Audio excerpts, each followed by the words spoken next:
ВИЧ адамдын иммундук таңкыстык илдети. Башкача айтканда, бул оору иммундук системалардын клеткаларын жабыркатат. Анын натыйжасында спирт дартына алып барып, иммундук жетишсиздик синдромун өрчүтөт. Адистер ВИЧ дартынын белгилүү бир симптому болбогондуктан, мындай инфекцияны жугузуп алган инсандар алгач эч нерсени сезбөөсү мүмкүн экендигин айтышат.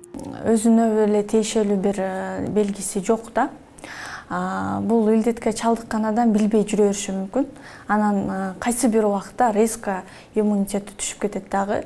Аллергияга окшоп, же болбосо гриппке окшоп тынбай эле температурасы түшпөй, же болбосо улам эле вес таштап, анан ушундай ооруларга тез ооруй берет да.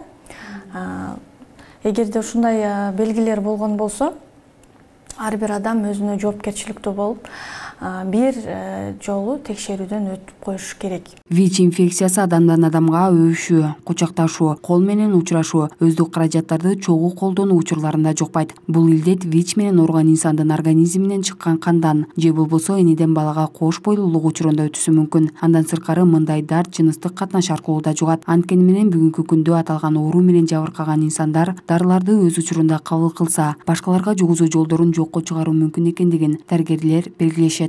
Негизи дарысын ичип атканда уже айтып атпайм, азыр энеден балага жугуу жолу жок, катталбай атат. Себеби биз дарыны күндө ичип атабы, приверженность карап турабыз да, текшерип турабыз, күндө ичип атабы, вирусный нагрузкага тапшыртып турабыз, CD4 клеткага тапшыртып турабыз. Ошонун айынан жукпайт да баласына, беременный аялдан баласына, төрөлө турган баласына жукпайт. Эгерде партнерлор дагы жугузбайт бул учурда, дарысын ичип аткан учурда. ВИЧ өнөкөт оорулардын катарында. Бүгүнкү күндө бул дартты толук дарылоого мүмкүнчүлүктөр жок. Бирок мындай илдетке чалдыккан инсандар дарыгердин көзөмөлүндө болуп, алар берген акысыз дарыларды өз убагында ичип турса, бейтап үчүн пайдалуу. Агер оорулуу адам дарыланбаса же дарыланууну үзгүлтүккө учуратса, инфекция кеңири жайылып, спиртке айланып кетүү коркунучун жогорулатат. ВИЧке чалдыкты, демек сразу спид болуп өлөт деп. Анан ВИЧ менен спидти окшош деп ойлошот экен. Жок, бул ВИЧ инфекциясынын осложнениясы спид, акыркы стадиясы да. То есть биринчи, экинчи стадияларында билинбейт ВИЧ илдетин жугузуп алгандан кийин. Анан үчүнчү стадияларында бир аз белги берип башташат, бирок адамдар маани беришпейт да. 4-нчү стадиясында спид болуп калат.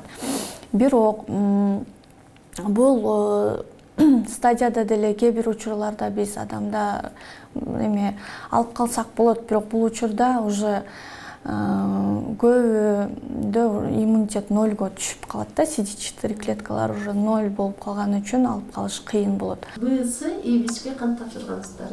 Сиздердин жыйынтыгы? Дарыгерлер бүгүнкү күндө ВИЧ инфекциясынын жайылуусун азайтуу максатында ар кандай иш-чараларды жана семинарларды өткөрүп, элге түшүндүрүү иштерин жүргүзүп келишүүдө. Алар мындай илдет менен ооруган адамдар адистер менен тыгыз байланышта болуу аркылуу коомчулукка эч кандай зыян алып келбей, узак өмүр сүрүүсү мүмкүн экендигин эскертишет.